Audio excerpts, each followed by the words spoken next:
৭২ বছর পর বিরল শ্রাবণ মাস। চারটি বিরল যোগ এবার শ্রাবণে।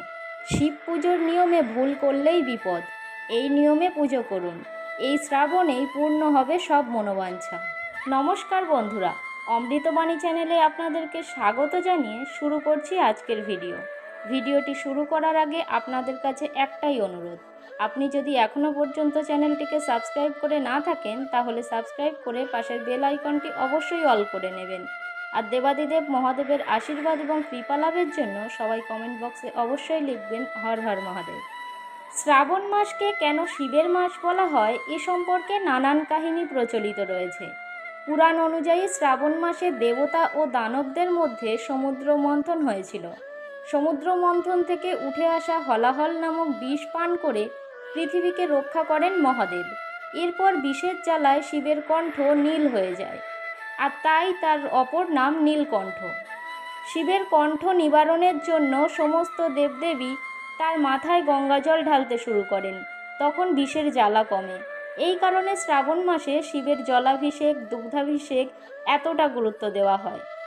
অপর একটি প্রচলিত ধারণা অনুযায়ী দেহত্যাগের পর পার্বতী রূপে জন্ম নেন সতী।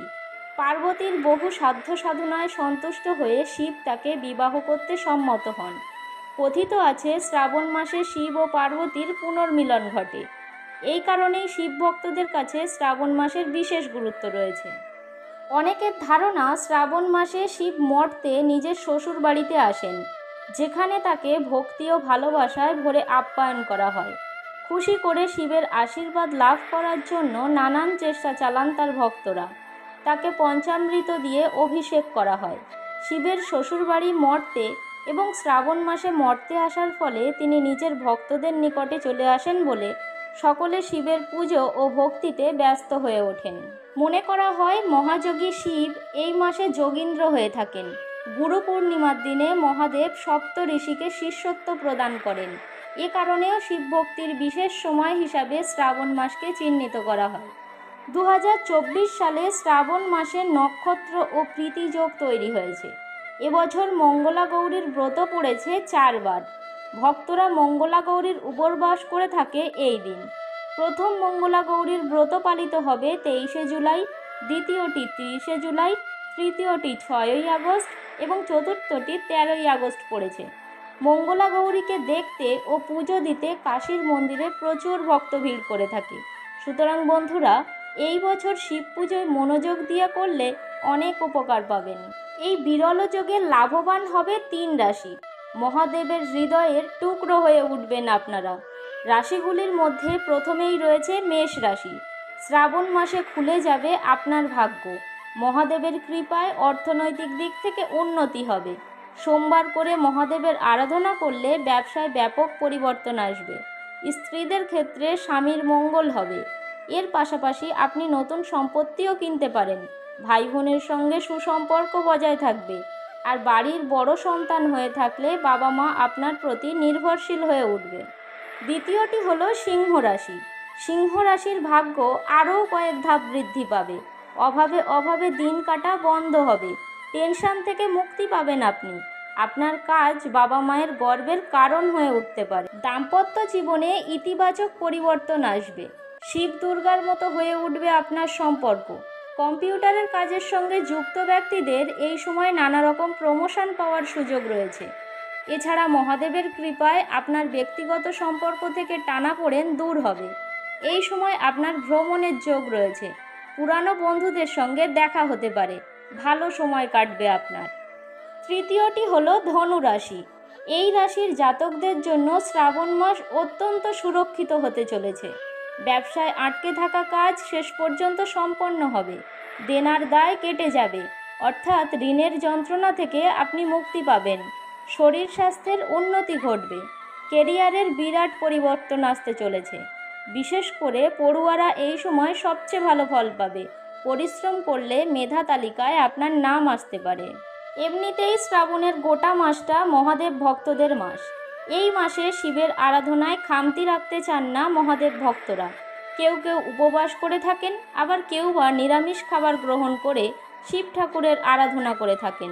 তবে আপনি যদি শিব ভক্ত হয়ে থাকেন তাহলে এবারে শ্রাবণ মাসটা আপনার কাছে খুবই গুরুত্বপূর্ণ। বলা হয়েছে এবারে শ্রাবণ মাসে রয়েছে একাধিক বিশেষ যোগ, যা বিরল।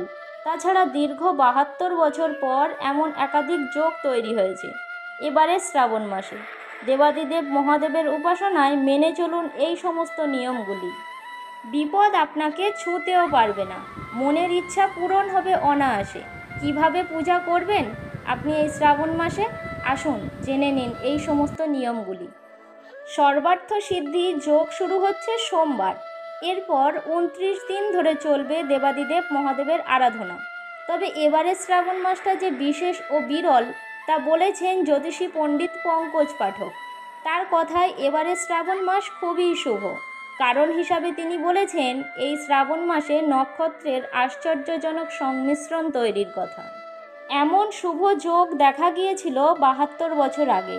তাই এই শুভ যোগে সঠিক নিয়মে পুজো করলে ঘুরে যেতে পারে ভাগ্যের চাকা। শুধুমাত্র জ্যোতিষী পণ্ডিত পঙ্কজ পাঠকই নন, এবারে শ্রাবণ মাসে শুভ যোগের উল্লেখ রয়েছে বৈদিক বর্ষপঞ্জিতেও, যেখানে মোট 4টি শুভ কাকতালীয় ঘটনার উল্লেখ করা হয়েছে।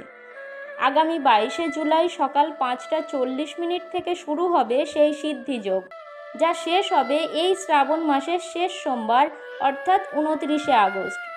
এছাড়াও সোমবার প্রীতিযোগ এবং আয়ুষ্মান যোগের মধ্যে সহযোগিতাও তৈরি হচ্ছে বলে জানা যাচ্ছে। তাই এই শ্রাবণ মাসে ব্রহ্ম মুহূর্তে ঘুম থেকে উঠে নদী থেকে জল এনে স্নানের জলে মেশাবেন।